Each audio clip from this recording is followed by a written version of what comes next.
Hi there, it's Andy Ferguson. It's Monday, the 20th of September. You see, I was looking up to try and recall that.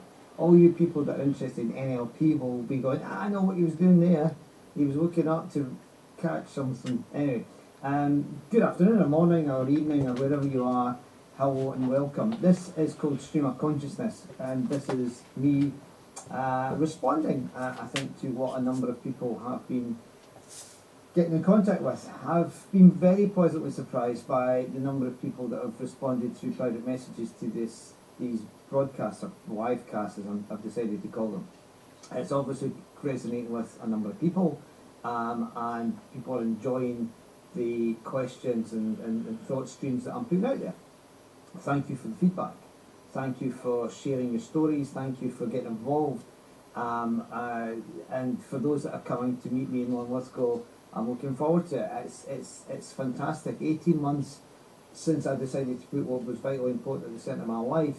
The things that are important to my life are now coming to me, which, again, without trying to invoke the law of attraction, I think is quite interesting that actually, I think I'll talk about this confidence. Confidence in that you've got something of value to share with people. Confidence that you've got something that people can use to make their life happier, more rewarding, more fulfilling. It's quite amazing, really, just how satisfying, there's a good word, satisfying and fulfilling it is to actually be reaching and connecting with people. And actually that's the key thing for me now is recognising that, you know, we are making a connection, that there's information, there's stories, there's concepts and metaphors and ideas that people are able to take on board and start to find utility for those things in their own lives. And I had an interesting meeting yesterday, Sunday. Wasn't supposed to be doing anything particular related to what I do, and I met some young lads and we had an amazing experience together. Band who are going to be making great music, and we were talking. They're a completely different generation to me. They're at the start of their kind of musical career. I never really had one. I had a little bit of a one about their age, and it was wonderful to talk to them about how they are travelling the country, playing music, connecting with audiences, and making their lives better. And I'll be ambiguous about that, making their lives better or making the audience's lives better, or both. Yeah, I'm utterly convinced, completely convinced, that a lot of what's going on in the world at the moment is complete nonsense. That there are a lot of people getting angry and frustrated when they don't really need to be. This is a golden age to be alive. Yeah. I was listening to a programme on Radio 4, BBC Radio 4, David Attenborough, and it was to do with various theories about how the humans had lost their hairy bodies, and became much more like us. And it got me thinking as well that it's about 70,000 years since we left the Rift Valley, give or take. And if you look at people living in the Rift Valley today, that's what everybody looked like. And so when you look around the world and you see people from South Korea and Japan and Malaysia and the original inhabitants of Australia and people live in Peru and Bolivia and people that, you know, and Europeans and Inuits in the north of North America, you can see even in that short period of time how much we've changed physically. And yet, in terms of our capacity to do things, individually we haven't really changed very much at all. But our ability to leverage the tools, the understanding, the methodologies, the assets that have been created in those 70,000 years is phenomenal. You know, it is utterly phenomenal. Now, some of you that are wide-eyed and notice these things might notice I've had a haircut. I had a haircut today, and I was determined I wanted one this morning. I went down to my usual Turkish hairdresser place, and the guy that normally does it wasn't there, and his friend said he won't be back this week. I thought, I really want my haircut. So I put my hands in the hands of a new guy who I never really spoke to before. I'd never cut my hair before, and he was asking me what I wanted. And it hasn't turned out exactly the way that I wanted. It hasn't turned out the way that the other guy, the usual guy, would be able to do it. But there's a couple of things that really struck me as being interesting. And this idea that I can't cut my own hair, right? Even if I was physically quite capable of doing it, I would need tools. I would need the right scissors, the right razory type things. I'd need to be able to somehow get round the back here. So, we actually work. I work with someone. I give my authority, my assent, whatever you want to call it. I give somebody the permission to cut my hair. And if you go back to our cousins, the ones that weren't Homo sapiens, the Homo erectus, Homo neanderthalis, Homo australialis, Homo sapiens now have taken even personal grooming to a level that no other species on the planet does it, yeah? And it kind of represents who we are and how we want to look. We're a tremendously sophisticated and nuanced species, the human race, aren't we? We get worried in particular, and we put a lot of values around stuff that no other species would kind of think was very important. And what that does is actually creates a huge amount of opportunity for us to do rewarding work together. I'll now be able to go back, whatever, it's 4 weeks' time to get my hair cut again and get the original guy and say, I really value what you do, because when I have to try and explain it and I might not even have the capability to explain it in a way that the other person can understand and do it for me. Isn't that interesting that our ability to communicate what we need and want with another human being can actually determine whether we get what we want or need in our lives? And that happens every day. Whether I was just thinking there in my head about somebody that's maybe unemployed, can't get a job, lacks skills, lacks opportunity.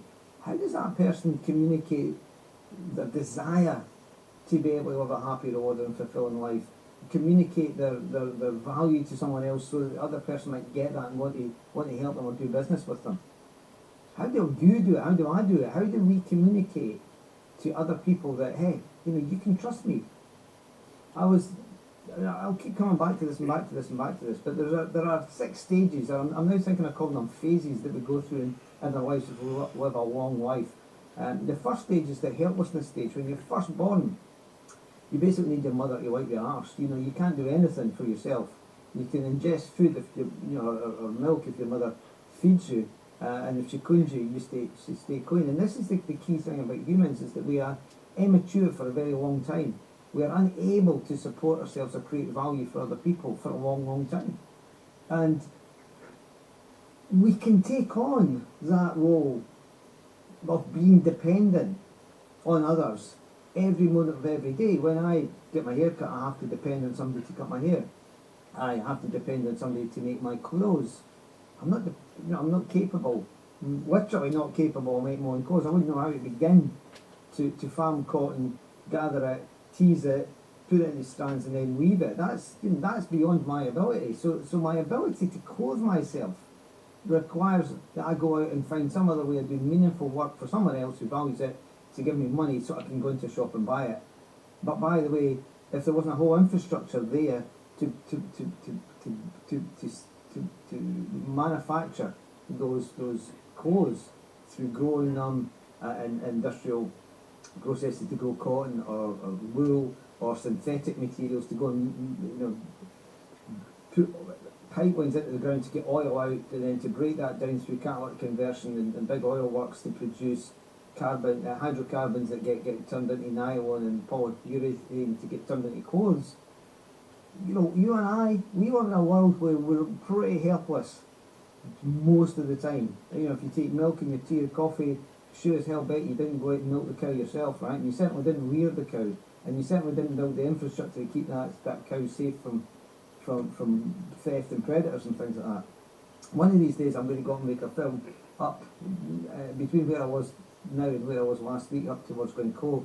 Rob Roy McGregor, the famous Scottish cattle rustler, if you like, the famous outlaw Rob Roy McGregor, made a film with Liam Neeson playing him. But you and I live in a world that we didn't create in any way, shape or form, which we can contribute to in some manner to help people achieve and accomplish things that they can't accomplish and achieve for themselves. That's it.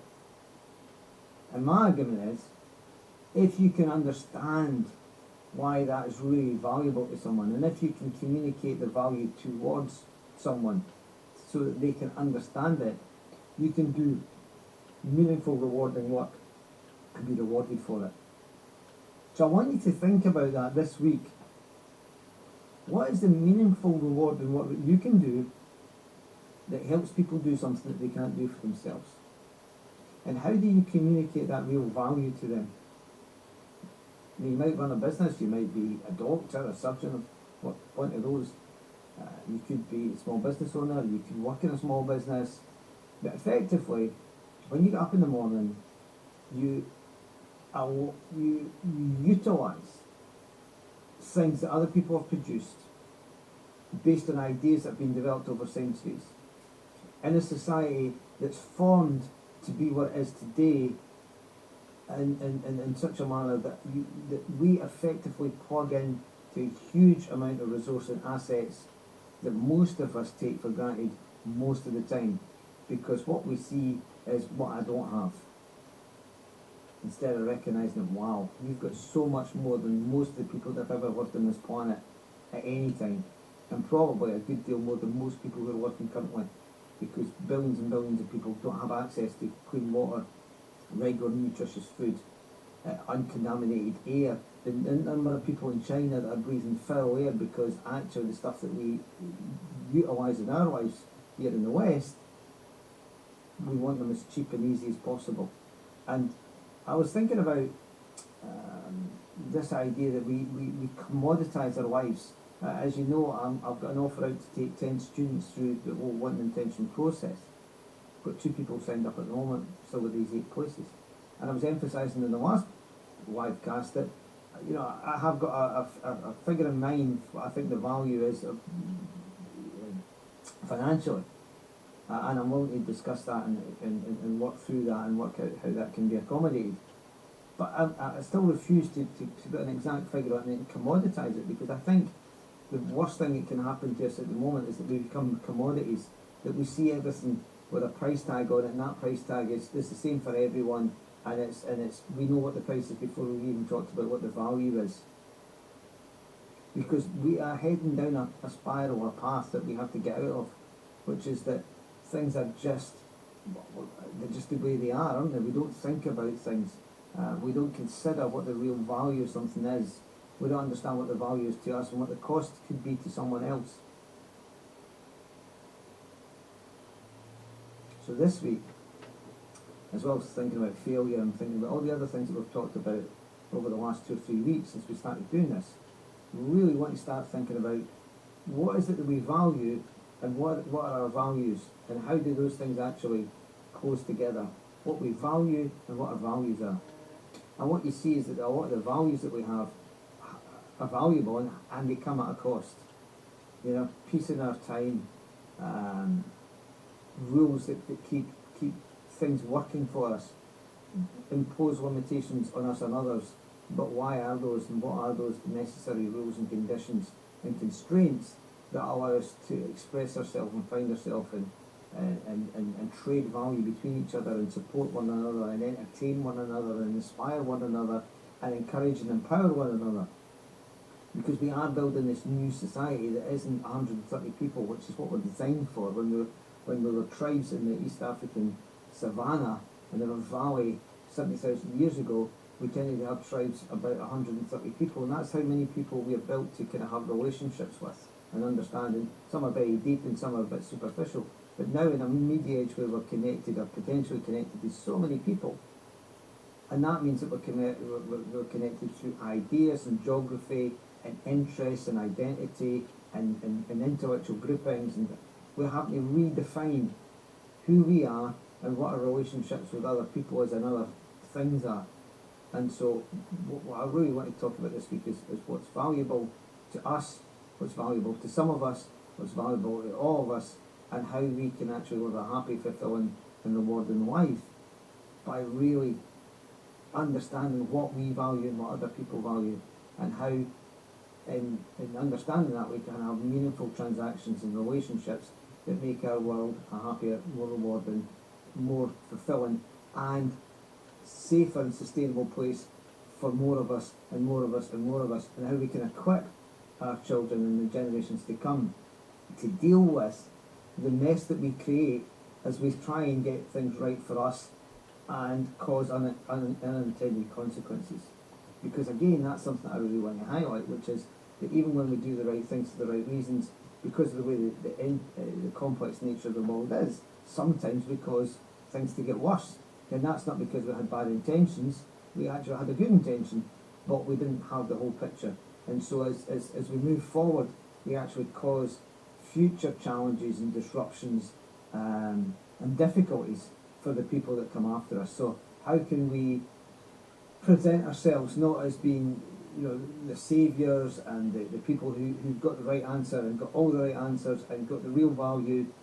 We stay humble, we stay confident about what we can do, we stay confident about our intent, we stay confident about what we believe in, and yet we still have this dynamic ability to reappraise and redefine what it is that we're trying to do as individuals, as collectives, and actually as a whole culture and species that represents the human race. So, kind of heady, thoughtful stuff for the beginning of the week, but there you go. As usual, if you're enjoying these, please share it, please like it, tell people about it. There are definitely, because more people are coming to me, there are definitely people out there who feel that they want to have these conversations, they want to go on walks, they want to learn the processes behind only one intention, and they want to live a happier, more rewarding and fulfilling life, including helping other people that they care about do the same thing. So this has been Andy Ferguson. I'll catch you again tomorrow, but please private message me or contact me if you want to know more about how I can help you or someone you care about live a happier, more rewarding and more fulfilling life. Catch you tomorrow. Bye. You can do magic. You took the raindrops that filled my eyes and put them back up in the sky, and then made the gray skies turn blue. You can do magic. You took a heart that was broken in two, and you put it back together, know how to keep it beating. I beg